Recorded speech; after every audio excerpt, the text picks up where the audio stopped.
E fala, meus bitcoiners, como que vocês estão? Vamos para mais um dia de análise do nosso mercado cripto que está consolidado já há praticamente 24 horas após um grande movimento de volatilidade que a gente viu acontecer. Então hoje eu vou te falar um pouquinho mais sobre essa consolidação, pontos para ficar de olho, será que o Bitcoin vai subir, será que o Bitcoin vai cair? É o que eu vou te explicar logo depois da vinheta.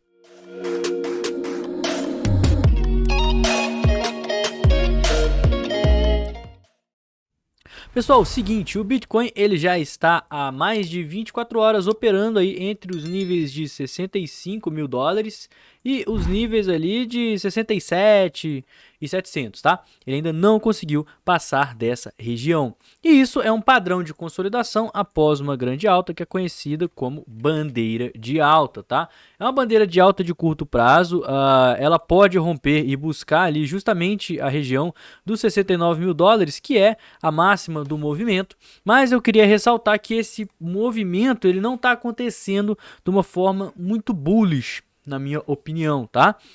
Pode ser também, né, se tem gente que gosta, uma espécie aí de triângulo ascendente, ó, às vezes pega considerando mais ou menos assim, ou então triângulo simétrico também, né? Mas a grande questão é, estamos consolidando, estamos aí estreitando, acumulando, e uma hora a gente vai ver um rompimento. E o que eu fico de olho no rompimento nesse exato momento? Bom, primeiro, né, a gente tem um volume muito grande, uma resistência muito forte aqui em cima, e eu não tô vendo toda aquela euforia para estar comprando o Bitcoin e levando o preço aqui em cima e rompendo o topo histórico igual a gente viu nesse movimento, por exemplo. Por que esse movimento aqui foi um movimento muito saudável? Porque ele aconteceu com o volume aumentando.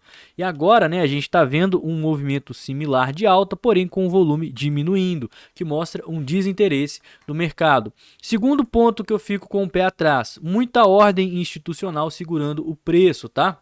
Atualmente, a gente tem muito Bitcoin alocado até os 71 mil dólares. Então, assim, pode até romper o topo histórico, chegar nos 69, 70, mas para mim era importante a gente superar os 71 para confirmar. E outra coisa é que a gente está vendo muita ordem de venda e pouca ordem de compra. Um dos motivos, né, que também reforça o fato que o mercado nesse exato momento está um pouquinho complicado. E o nosso sentimento, né? A gente está com a maior parte do mercado comprado, a gente vê isso não só pelos nossos indicadores, a gente subiu aqui, igual eu comentei ontem, mais de 10% e a gente não teve liquidações consideráveis, certo? Porém, quando a gente teve uma pequena queda, a gente já chegou a liquidar 10 milhões de dólares. Então, a maior parte do mercado está comprada e, consequentemente, a maior parte da liquidez está aqui embaixo.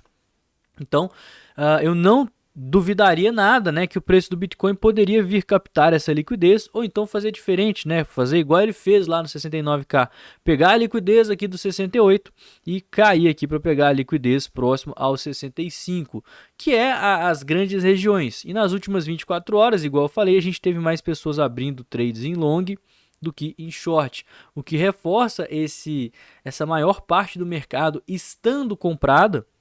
Ou seja, se a gente vê um movimento de queda, a gente pode estopar e liquidar muito mais pessoas do que caso a gente veja um movimento de alta, até mesmo porque nesse exato momento as instituições estão com ordens de venda e não de compra, ou seja, elas querem segurar o preço. Para mim, os níveis decisivos, né, igual eu falei, é a região dos 69 até os 71. Vou até traçar ela aqui para ficar bonitinho, ó. 69 até 71. Essa aqui é a nossa maior resistência. Se a gente conseguir superar esse ponto, aí eu acredito que a gente possa ter aquele rompimento de topo histórico, o preço do Bitcoin subindo muito, mesmo estando esticado, e o nosso suporte de curto prazo é esse fundo aqui, tá? 64.600. Abaixando dos 64.600, a gente só vai ter suportes importantes lá naquela região dos 60, dos 59K, o que seria uma excelente oportunidade de compras, ao meu ver, tá? O Bitcoin voltando aqui nessa região aqui, ó. Para mim, seria uma chance aqui que o mercado está dando da gente comprar um pouquinho de Bitcoin, caso você não tenha comprado nessa queda aqui, certo? E se a gente perder essa região aqui, ó, a gente estaria confirmando a busca por um fundo ascendente no gráfico semanal, que já está subindo aí desde o começo de janeiro, tá? Então, que desde o começo de janeiro que os ETFs foram aprovados, o semanal está subindo, subindo, subindo, subindo, e a gente não para de subir. Então, Perdendo aqui essa mínima, tá? Os 59 mil dólares, a gente buscaria por um fundo ascendente. E sim, isso não necessariamente precisa acontecer nos próximos dias. Isso pode acontecer, por exemplo, na semana que vem. A gente fecha essa barra aqui, estipula um topo, e na semana que vem, se perder os 59k, qualquer coisa acima de 38 mil dólares seria um fundo ascendente. E esses são os cenários que a gente precisa ficar de olho. Trades agora nesse exato momento. Eu comprei um pouquinho de Bitcoin aqui nessa queda, né? Eu falei, a gente vendeu aqui em cima, inclusive eu vendi ao vivo, pegou lá uma ordem minha de venda ao vivo quando a gente estava vendo o preço subir. Quando chegou aqui, eu me posicionei um pouquinho e nessa alta eu aproveitei para vender um pouquinho dessa posição, porque era uma posição de day trade, igual a gente tinha comentado lá na live, né? Então, o preço subiu, eu já vendi aqui essa posição, o meu stop ele tá bem aqui embaixo, né? Então, se eu for estopado, eu sou estopado no lucro. E aí, eu continuo com capital para caso o preço continue caindo e fazendo aqui novas bases de preço, a gente segue se posicionando, tá? Regiões de compra, né? Traçar a Fibonacci aqui, ó.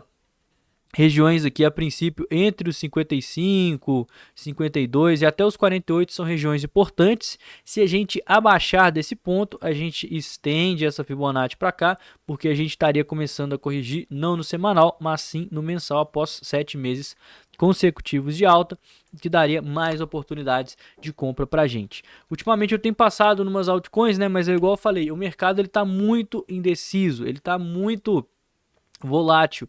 E a gente está vendo nos últimos meses, nas últimas semanas também, ó, aqui, ó, nas últimas semanas, inclusive nessa semana, se a gente pegar aqui o gráfico diário, a gente também vai ver a dominância extremamente esticada e subindo. O que é a dominância? É a quantidade de capital do mundo de criptomoedas que está alocado no Bitcoin. Então, atualmente, 53% do capital de criptomoedas está no Bitcoin. E caso o Bitcoin rompa o topo histórico, a tendência é que o capital ele vá para o Bitcoin, a gente veja a dominância subindo, justamente porque as pessoas vão querer pegar essa alta. Cara, o Bitcoin ele está no topo histórico. Qual outra altcoin que está para romper o topo histórico? Não tem praticamente nenhuma. As altcoins não tiveram uma valorização tão grande para chegar perto do topo, igual o Bitcoin. E é justamente por isso que o mercado vai aproveitar essa alta para estar posicionado no Bitcoin. Então, se você quiser que o seu capital valorize, se você quiser ganhar dinheiro, é bom que você esteja posicionado no Bitcoin caso ele rompa o topo histórico. Mas se o preço começar a cair, igual a gente viu acontecer ao longo aí dessa semana, né, que saiu do 69 e foi para 70, a tendência é que o capital também vá para o Bitcoin, porque o Bitcoin está próximo do topo histórico, está com o ETF aprovado, está todo mundo falando de Bitcoin, então as pessoas vão priorizar comprar Bitcoin ao invés de altcoins. É o que acontece em toda vez que o Bitcoin entra numa bull run. Vai primeiro no Bitcoin, depois que o Bitcoin sobe para caramba, a gente vê a dominância fazendo o quê? Caindo, que é o que a gente chama de alt season. Isso aconteceu aqui, ó. Exatamente lá em 2021, quando o Bitcoin rompeu o topo histórico. Ó. Bitcoin começou a dar indícios de rompimento de topo histórico e rompeu o topo histórico. O que aconteceu? Dominância toda indo para o Bitcoin. Depois, né, em janeiro, que foi um mês assim mais de consolidação, a dominância caiu drasticamente. Então a gente viu altas altcoins aqui subindo para caramba. Depois o Bitcoin subiu lá, chegou nos 69 mil dólares, mas as altcoins elas estavam também bem bullish, né, bem otimistas. E aí a gente viu depois, né, o Bitcoin chegar lá nos 69, voltar para os 30 e tudo, a dominância caindo porque as pessoas queriam aí comprar mais. Comprar altcoins que ainda não se valorizaram, e é normal isso acontecer no ciclo. Então agora a gente está no momento onde a dominância tende a subir, até que a gente tenha aquela bull run acontecendo, o Bitcoin de fato chegando numa região mais forte de resistência após romper o topo histórico, e depois que isso acontece, depois que ele vem perdendo todo aquele gás, a gente vê a dominância desmanchando, que é justamente as oportunidades aí que as altcoins vão nos proporcionar. Então eu nesse exato momento não estou mais focado em altcoins igual estava há umas semanas atrás, justamente porque a maior oportunidade que a gente tem no mercado nesse exato momento é o Bitcoin, que é meio que a única, né? Talvez tenha uma criptomoeda ou outra que esteja batendo top históricos, sempre vai ter, tá? Mas das maiores não tem. O Bitcoin é a única que está aqui testando a sua máxima histórica, e se ele romper a máxima histórica e começar uma bull run, eu quero estar posicionado no Bitcoin. certo? Não se esqueça aqui da nossa patrocinadora, apoiadora do canal, a corretora BingX, que é a corretora que eu utilizo para fazer as minhas operações, não exige KYC e tá com uma promoção para você ganhar até $360 clicando no link do primeiro comentário fixado. Não esquece de me seguir nas redes sociais, eu vou ficando por aqui. Tenha um excelente dia, uma ótima semana e valeu, galera. Falou!